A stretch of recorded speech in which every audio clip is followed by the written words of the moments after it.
नमस्कार, मैं दुष्टुर उपाध्याय। जस्टिस सूर्यकांत अब देश के 53वें मुख्य न्यायाधीश बन गए हैं। राष्ट्रपति भवन में उनका धमाकेदार शपथ ग्रहण समारोह हुआ। इस दौरान राष्ट्रपति द्रौपदी मुर्मू ने जस्टिस सूर्यकांत को शपथ दिलाई। अब वो इस पद पर लगभग 15 महीने तक रहेंगे। जस्टिस सूर्यकांत के शपथ ग्रहण में पीएम मोदी, गृह मंत्री अमित शाह, उपराष्ट्रपति सीपी राधाकृष्णन, जगदीप धनखड़ और पूर्व सीजेआई बीआर गवई भी मौजूद रहे। लेकिन इस दौरान राहुल गांधी ने जो किया उस पर बीजेपी भड़क उठी है। आखिर क्यों बवाल मचा है वो भी आपको बताऊंगा। साथ ही बताऊंगा कि कौन है नए सीजेआई जस्टिस सूर्यकांत, जिनके 10 बड़े फैसलों ने पूरे देश को चौंकाया है।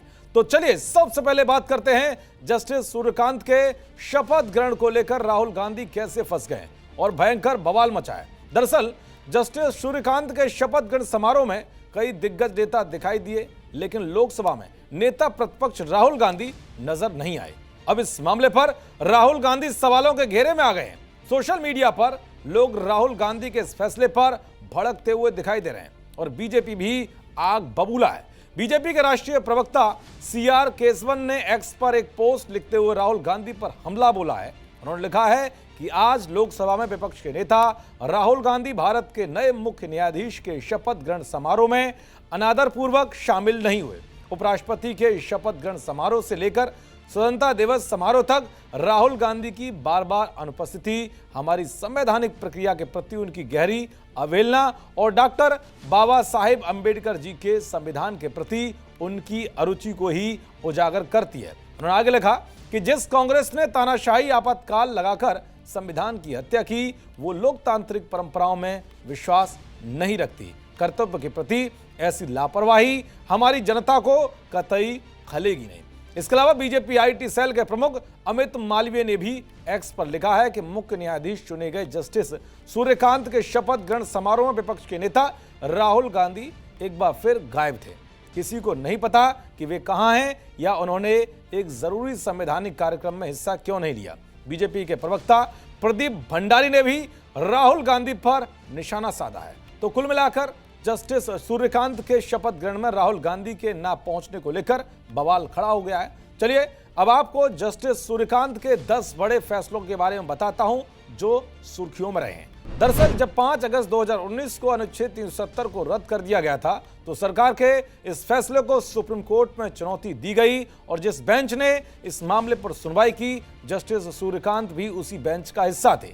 मामले की सुनवाई के दौरान सुप्रीम कोर्ट ने सरकार के फैसले को सही ठहराते हुए राज्य में जल्द से जल्द चुनाव करवाने का आदेश दिया था। इसके अलावा जस्टिस सूर्यकांत की बेंच ने गुलामी के काल में बने राजद्रोह कानून के तहत कोई भी नया मामला दर्ज न करने का आदेश दिया था।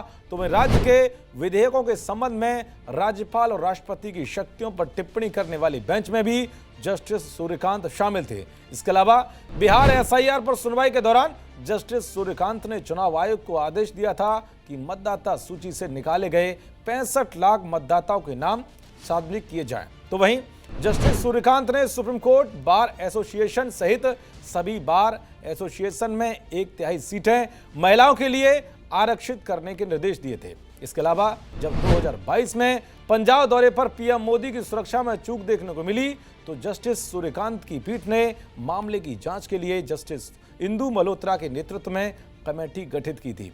जस्टिस सूर्यकांत की बेंच ने वन रैंक वन पेंशन योजना को बरकरार रखने का फैसला सुनाया था। इसके अलावा जस्टिस सूर्यकांत 7 जजों की उस पीठ में शामिल थे जिसने 1967 के फैसले को खारिज कर दिया था, जिससे एएमयू के अल्पसंख्यक दर्जे पर पुनर्विचार करने के रास्ते खुल गए थे। तो वे पेगासस स्पाईवेयर मामले पर सुनवाई करते हुए जस्टिस सूर्यकांत ने इसे गैरकानूनी करार दिया था और मामले की जांच के लिए साइबर एक्सपर्ट्स का पैनल नियुक्त किया था।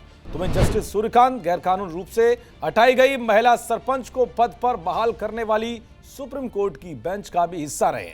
तो ये थे 10 वो अहम फैसले जिनको लेकर जस्टिस सूर्यकांत काफी सुर्खियों में रहे हैं। खैर अब देखना यह होगा कि जस्टिस सूर्यकांत की शपथ ग्रहण समारोह में शामिल न होने को लेकर राहुल गांधी की ओर से क्या कुछ प्रतिक्रिया सामने आती है। देखते रहिए जी न्यूज़। नमस्कार।